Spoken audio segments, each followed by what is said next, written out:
Right, in this video we're going to have a look at vouchers, basically how to set it up to sell a voucher and selling one, and then obviously redeeming the voucher. So I'm going to sign in as an engineer for myself. Click on the keyboard first, here we go. Right, so navigate to the back office, normally a shortcut. We need to create a product, so we'll do that first, and the product is going to be a gift card or a voucher, whatever you want to call it. So you can use a product code number, you could use the name. For example, I could just use GC. We'll create that, and then we'll just call it a gift card. Alright, then we'll leave the price at 0. Go to the profile, you need to choose a department, so miscellaneous will do on this occasion, and we'll make the preferred supplier default, which it has to have one even though there isn't really a supplier. Now go into options, we need to tell the product, the system, that the voucher is it's a voucher product, and that you want to produce a ticket. Okay, so save that, exit, and we need to nip further down now to tenders.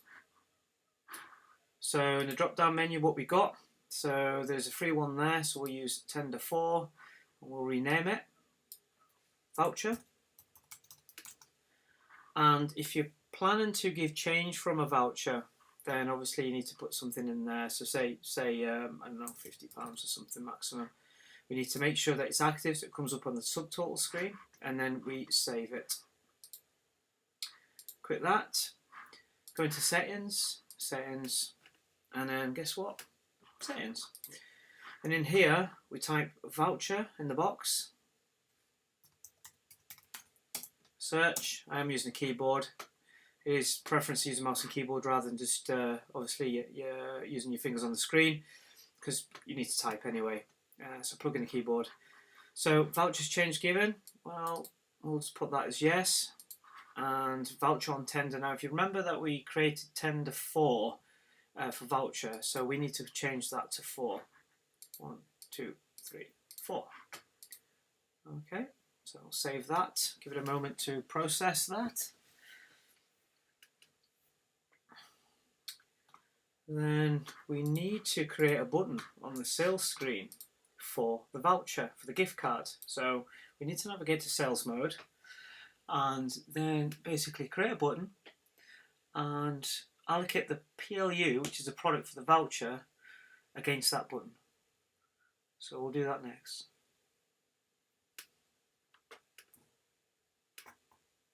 Right, just ignore the printer, I don't actually have one plugged in. So sign in. Okay, now we're on the sales screen. Now I'm just going to create a button. So I do have a video on how to create buttons properly, but so I'm just assuming that you've already looked at that. For example, this is button 1, button 2, button 3, button 4, button 5, button 6, button 7. So button 7, 14, 21, 28, 35, 42. So that's button 40. So if I just press shift and left mouse button, it goes into the command structure for the button itself. I'm just going to actually copy the button and then go back to button 40, which is blank, and then paste it. So what I've done is I've copied that button, pasted it there, but I'm going to go and change it now. So I'm pressing shift and left mouse button on the mouse and press it. So now I'm going to press PLU, and if you remember, the product that we created was called GC, so I'm going to type GC in there. There it is, and accept it. I'll do it again. Do you wish to use the PLU description for the button? Yes, I do. So now it's changing it from £5 to gift card. But I don't want to keep it that colour. You can choose any colour that's in this menu. So I'm changing the text to white. Okay, I'm going to change the button to some beautiful kind of a magenta-y pinky colour. So I'll just OK that and save. Right, so now we've got a button called PLU. So what's going to happen now, when we create the product before, we created the product with no sell price.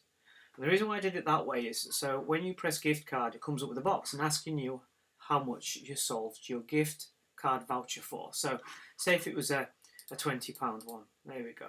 So press OK. Now it comes up a gift card at £20. Okay, I'm just going to cancel that just now.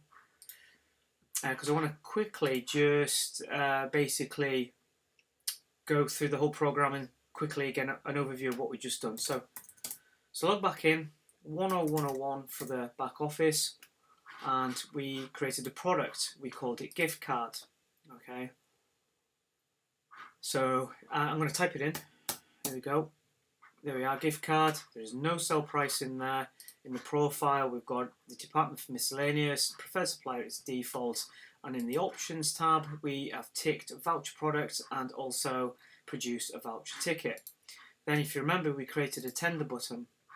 So going further down,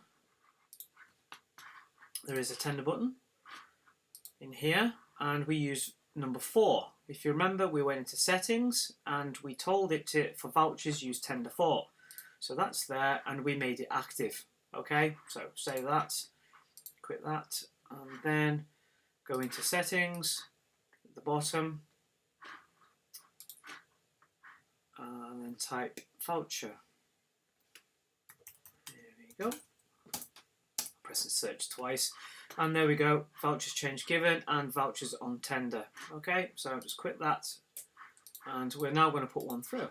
Now, obviously, I haven't got a receipt printer installed at the moment, and also you can't see the receipt printer or see the receipt, but I'll give you an idea of how it works, which is it's nice and simple really. Just produce a receipt with a barcode on it, and then when you want to redeem it, you scan the barcode on the receipt itself. So signing in, press gift card, and sell it for £20, press OK, and then subtotal, and you take your payment whether it's cards or cash. So taking a payment for £20 and it was card.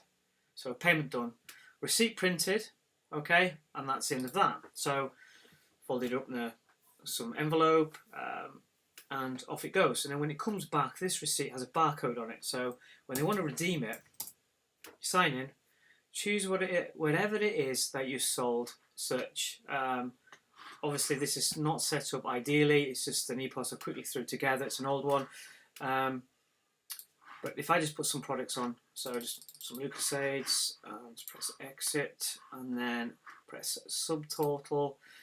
Now, there's a voucher button, as you've noticed before. This is where you use the voucher button. So if you press this voucher button now, it comes up with a box, and it asks you for the voucher number. On the receipt, there is a voucher number.